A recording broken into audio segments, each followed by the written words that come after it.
place la compañía hoy de Max Puig, que es presidente del partido Alianza por la Democracia, APD. Con él podemos hablar de muchos temas, sociólogo, profesor universitario, politólogo y un dirigente político de larga data, vamos a decir así. Pero quizás pudiéramos empezar, antes de entrar a los temas políticos, ha estado siempre muy claro una posición respecto a las plantas de Punta Catalina, de carbón, etcétera, etcétera, pero nos gustaría que compartiera con nosotros, a tu juicio, cuál es la situación financiera de esas plantas. Sí. Bueno, en primer lugar, gracias, Rafael. Buenos días, Juan Bolívar, y aprovecho y saludo a todas las personas que nos miran y nos escuchan en este momento. Catalina, el contrato de construcción de las plantas de carbón de Punta Catalina están hoy, obviamente, en el primer plano de la actualidad por la confesión de Odebrecht de finales de diciembre pasado. Pero desde el momento mismo en que se anunció la construcción de las plantas, la construcción, el contrato, la licitación de Punta Catalina, las mismas han estado sometidas al escrutinio Y tú se ha puesto desde el principio, porque a mí me consta que ustedes empezaron muy temprano a denunciar la contratación. Desde el primer momento, por lo siguiente, porque en primer lugar, el candidato Danilo Medina nunca se refirió durante su campaña electoral del 2012 a la posibilidad de proceder a la instalación de esas plantas. Ya había además una licitación en curso que había sido lanzada desde hacía tiempo, más de 2 años, por las autoridades ejecutivas de la Corporación Dominicana de Empresas Estatales. El presidente Medina anuló esa licitación. Encabezada por Celso Marrancini, entonces, la CDE. Bueno, anuló esa licitación y él, de hecho, impuso no solamente la idea de que se construyeran dos megaplantas de carbón, sino que impuso la empresa a la cual serían adjudicados esos contratos. Y eso a través de una campaña de condicionamiento de la opinión pública, viajes a Colombia, viajes a Brasil. Y cuando desde que uno observaba lo que estaba sucediendo, tenía que preguntarse cuáles eran las implicaciones de todo aquello. Y desde el primer momento, pues, comenzamos a analizar las características de ese proyecto y nos dimos cuenta que ese proyecto implicaba un grave error ambiental, más que un error, un crimen ambiental, por lo que implica desarrollar una generación eléctrica basada en carbón en un ecosistema insular, donde el carbón, que de por sí es el más contaminante de los combustibles fósiles, establecer la dependencia del carbón en una isla, no en un territorio continental, es decir, las consecuencias, y en una economía relativamente pequeña, iban a ser muy negativas. Desde el punto de vista del combustible, plantas tan grandes implican que la República Dominicana se frena su desarrollo en cuanto a energías alternativas. Es decir, esas plantas frenan el desarrollo de las energías alternativas o renovables en la República Dominicana. Luego analizamos todas las implicaciones, estudiamos a fondo el estudio de impacto ambiental que quería mantener secreto el gobierno y nos dimos cuenta el gran fraude que se escondía con relación al tipo de planta y el monto de la planta. Esta es una planta, la planta de Catalina, es una planta de carácter subcrítico, es decir, las plantas de un nivel de tecnología hoy día de las menos desarrolladas. Hoy se admiten 3 tipos de plantas: plantas subcríticas, plantas supercríticas y supercríticas. Se nos ha querido vender como una planta supercrítica o supercrítica una planta subcrítica. Es como si nos estuvieran vendiendo un pequeño Toyota al precio de un Mercedes-Benz. Nos dimos cuenta entonces, seguimos estudiando detectamos alteraciones graves, violaciones graves en el otorgamiento de la licencia ambiental. Bueno, primero en la licitación, en el contrato y luego en la aprobación de la licencia ambiental, que es una licencia ambiental irregular. Eso fue lo que nos... Eso no se ha conocido tanto, porque la licitación se conoce que incluso hubo 2 miembros del jurado que no aprobaron la licitación y se negaron a firmarla, pero no se conoce lo de la licencia ambiental, esa objeción que hay, que tú tienes. ¿Cuál es el problema? Bueno, que las licencias ambientales tienen una serie de requisitos que deben ser cumplidas como condición sine qua non, como condición absoluta para que la licencia sea válida. Y esas condiciones fueron violadas. Dentro de esas condiciones que fueron violadas, había que presentar una certificación sobre la propiedad de la tierra o sobre la propiedad de la tierra o un decreto de utilidad pública sobre las tierras donde han de ser construidas las plantas, porque la ley ambiental es muy clara, que todo promotor de un proyecto debe ser el propietario de las tierras en que el proyecto se desarrolla. Esa función no se cumple y eso no se ha resuelto. Desde ese punto de vista, esa licencia es ilegal. El gobierno argumenta que en lugar de la propiedad o de la declaratoria de utilidad pública ha pasado un contrato con un tercero, con un propietario privado. Pero a pesar de todas las instancias legales que se han presentado para que ese acuerdo se haga público, hasta ahora la Corporación Dominicana de Empresas Eléctricas Estatales se ha negado a dar el conocimiento. O sea, ustedes no lo conocen, el acuerdo. Es secreto, a pesar de que la ley obliga. ¿El ambiental? ¿Eh? ¿El ambiental? No. El de arrendamiento, vamos a ver. El llamado contrato de arrendamiento. De la tierra. De la tierra. Pero es que para que haya licencia tiene que haber propiedad. Y si no hay propiedad, tiene que haber un decreto de utilidad pública que haga que la propiedad pase al Estado. Ninguna de esas dos condiciones se cumplió. Entonces el gobierno arguye que un contrato de arrendamiento suple esa exigencia de la ley. Entonces, distintas instituciones como el Comité Nacional de Lucha contra el Cambio Climático ha exigido vía el Tribunal Superior Administrativo y vía la ley de libre acceso a la información pública, han exigido que ese documento sea presentado y no ha sido presentado, nadie lo conoce, se mantiene secreto y eso invalida la licencia ambiental. Pero esa es una sola de las razones por las cuales la licencia de Punta Catalina es irregular. Es decir, hay muchas otras, incluso hay temas que están, hay requerimientos que están en las condiciones que presenta el Ministerio de Medio Ambiente, que exige para cada proyecto, que no han sido suplidas. El estudio de impacto ambiental que presentó la CDEE no dice cuál es el destino que tendrían las cenizas producto. Esa es una de las preguntas que yo tenía para formularte, pues yo sé que ustedes han dado seguimiento estricto a los aspectos ambientales, que ustedes han tenido incluso más preocupación por lo ambiental que por el costo económico de la planta.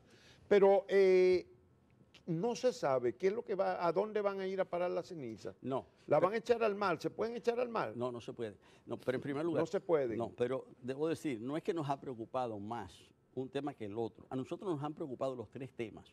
El ambiental, el jurídico, el legal, y el del financiamiento, la estafa. Los 3, lo único que nosotros comenzamos nuestro análisis por el aspecto ambiental. Porque cuando comenzamos el análisis, comenzamos con el tema ambiental, no se conocían, todavía no había contrato. Es decir, el contrato fue posterior. Es decir, por eso fue que comenzamos por lo ambiental. Eso en primer lugar. Ahora, sobre el tema de las cenizas. Eso es gravísimo. Durante la transición del año 2004, aquí se introdujeron alrededor de 50.000 toneladas de cenizas compactadas, el llamado rock ash. O sea, ¿y eran de ceniza de carbón? Sí, de la planta de carbón que funciona en Guayama, Puerto Rico. Esa fue la de Puerto Rico. Esas fueron de Puerto Rico. Y representaron alrededor... ¿Esa fue la que llegaron a Samaná? A Samaná y a Montecristi. A Samaná y al puerto de Arroyo Barril. Sí. Ahora, su introducción al país fue irregular. A mí me tocó enfrentar esa que tú eras ministro de Claro, Medio A mí me Ambiente. tocó, esas cenizas ingresaron en la transición del 2004 y a mí me tocó enfrentar esa situación. Es decir, que ¿Y qué solución fue que se le dio? Mire, Tú quieres echar para no atrás. quisiera extenderme, porque Sí. el tiempo de televisión es corto, pero primero la introducción fue irregular de la ceniza. Ahora, se imponía la devolución, pero era tan alto el costo de la devolución. Además, la empresa que produjo las cenizas, que debía ser la empresa responsable, utilizó un tercero para su traslado. Eso complicaba las demandas. Es decir, había un señor llamado Charles Fina, que también fue perseguido por nosotros, es decir, por el Estado Dominicano, por el Ministerio de Medio Ambiente, y finalmente se estableció que la única solución posible, o sea, materialmente, era la destrucción de las cenizas. ¿Y cómo se destruyen las cenizas? Se destruyeron las cenizas en los hornos de las empresas cementeras. Se quemaron las cenizas. Es decir, Bueno, pues a lo mejor es el destino que tienen, que van a tener ahora las de las plantas. No es posible. Primero, ¿Por qué no es posible? No se quemaron todas las cenizas en primer lugar. No se quemaron todas las cenizas porque eran cerca de 50.000. Se quemaron solo las de Sánchez Samaná. Las de Manzanillo fueron tapiadas, es decir, se les colocó una losa de cemento, porque era imposible extraerlas, porque se habían utilizado esas cenizas. Bueno, no era imposible, pero el costo hubiese sido fabuloso.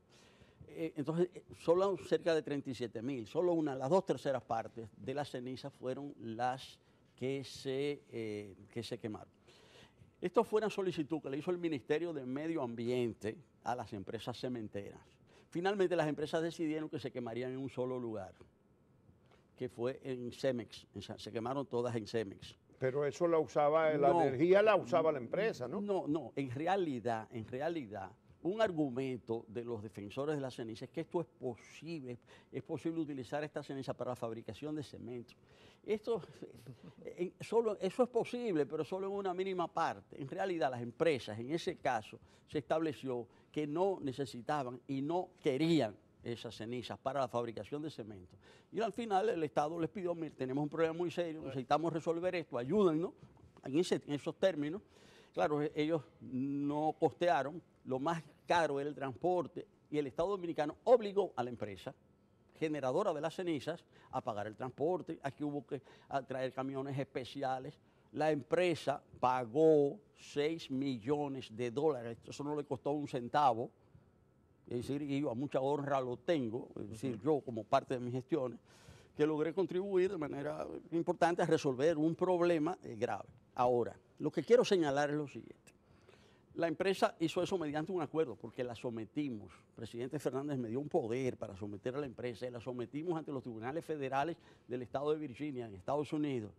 Finalmente ellos no querían ceder, pero llegamos a un acuerdo y pagaron los 6 millones para obras sociales en Montecristi, en Sánchez Samaná, y para el transporte, pagos legales. Es decir, nosotros desde ese punto de vista le dimos la solución adecuada, resolvimos, desapareció el rocazo. Pero ustedes saben cuántas cenizas va a generar la planta de Catalina.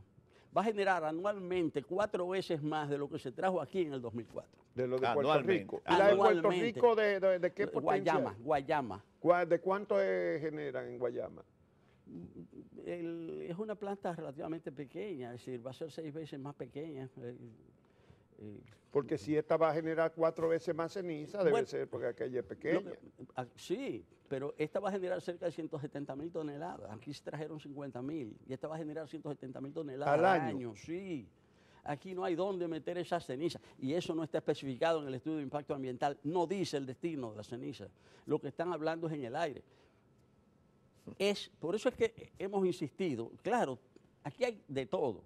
O sea, pero nosotros insistimos, es un crimen ambiental, es ilegal, pero además de eso es una estafa. Es decir, Catalina reúne esos 3 elementos. Y la pregunta, debo responder la pregunta, lo que se estableció fue que en las bases de la licitación se estableció que la empresa, el grupo que ganara, a quien se le adjudicara la licitación, se comprometía a procurar el financiamiento.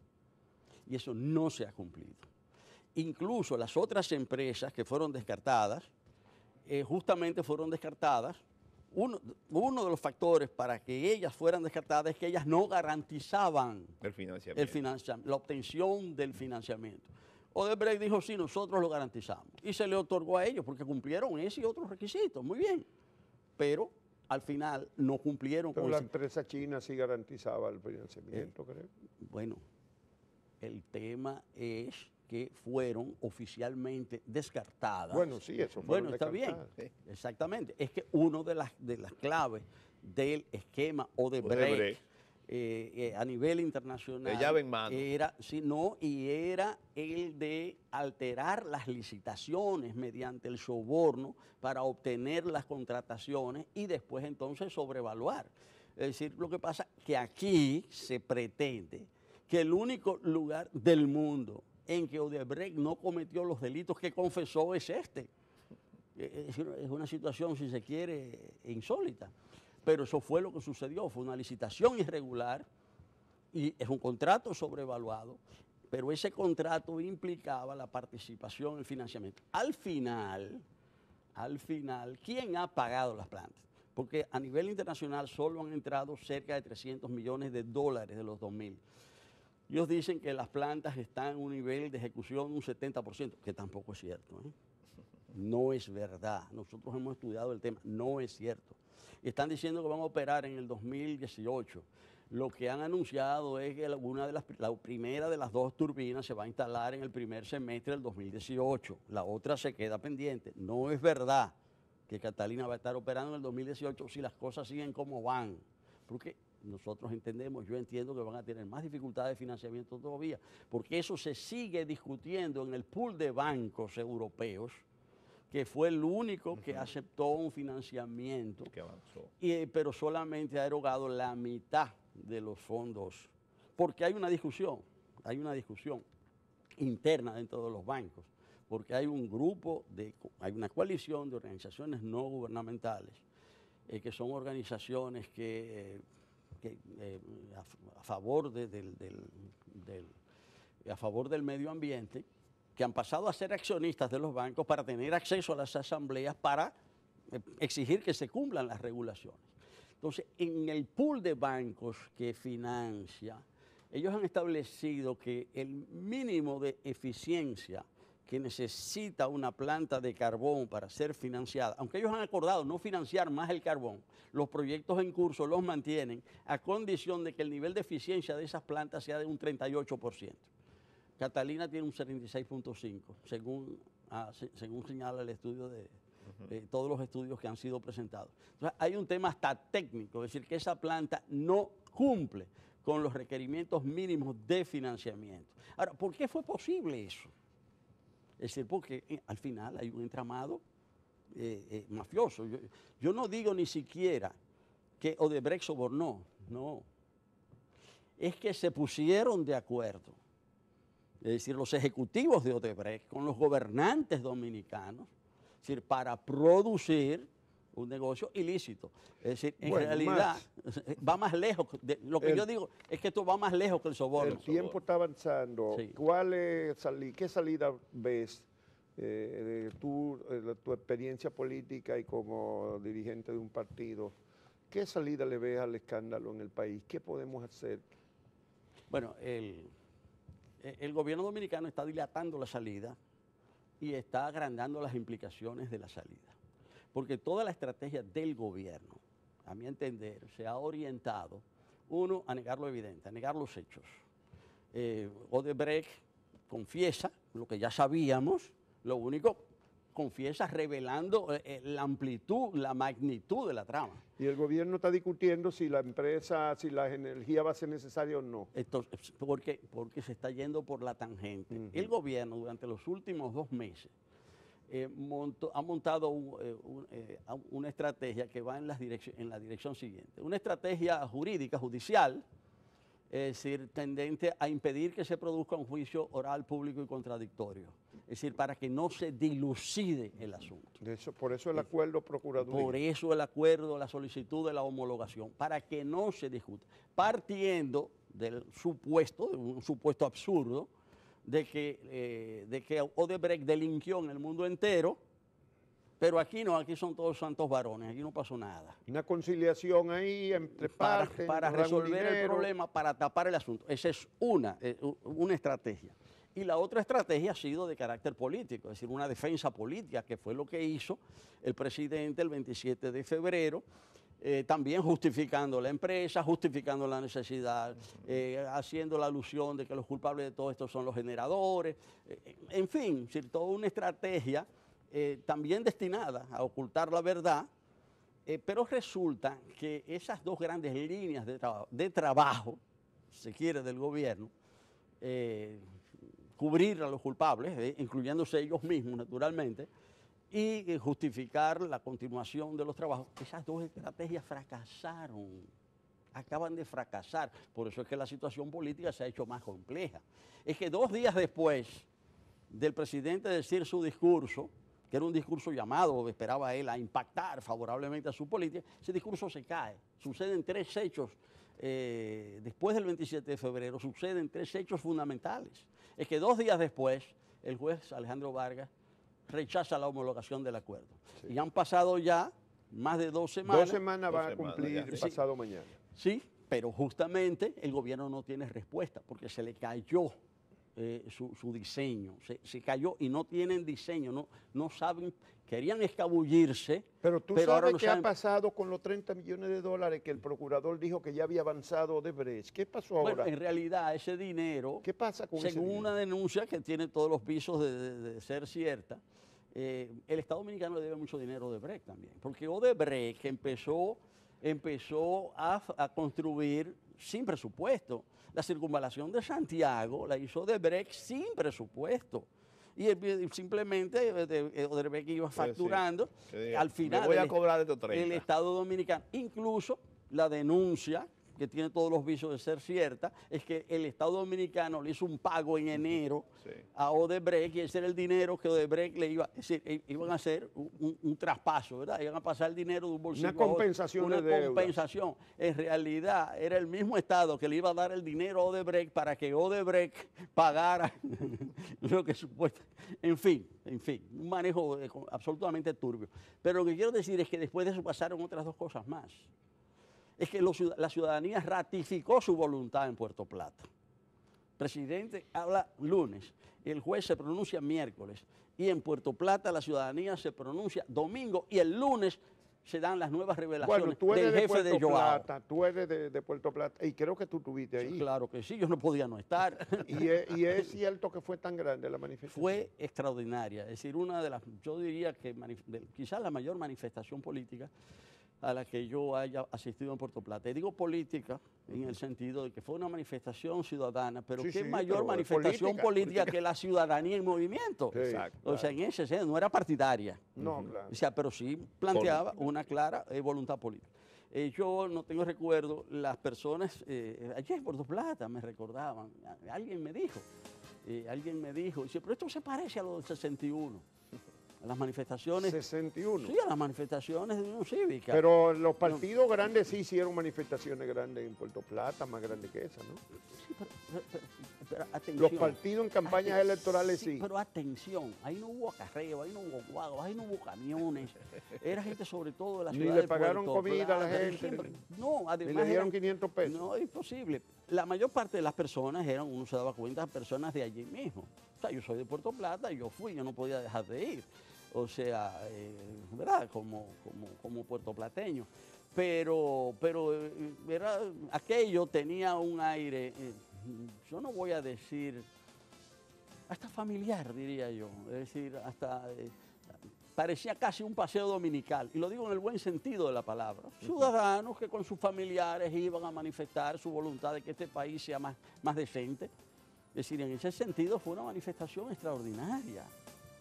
Fue una manifestación extraordinaria y muy positiva. Ahora, todo eso, vuelvo y digo, desmonta toda la estrategia. El gobierno se pasó 2 meses montando la estrategia jurídica montando la estrategia política y en una semana se le cayó todo y ahora no saben qué hacer. Y al final, Max, en 20 segundos, que se nos acabó el tiempo, ¿tendrá que haber alguna reforma política importante después de esta experiencia? Claro que sí, y mientras más dure, más grande va a ser. ¿Cómo es? Mientras más la retrasen, más importante va a ser lo que va a suceder aquí. Bueno, muchas gracias a Maximiliano Puig, presidente de la Alianza por la Democracia, por su compañía de este lunes, y a todas y todos ustedes también por haber estado con nosotros mañana a partir de las 6 en otra jornada de 1+1.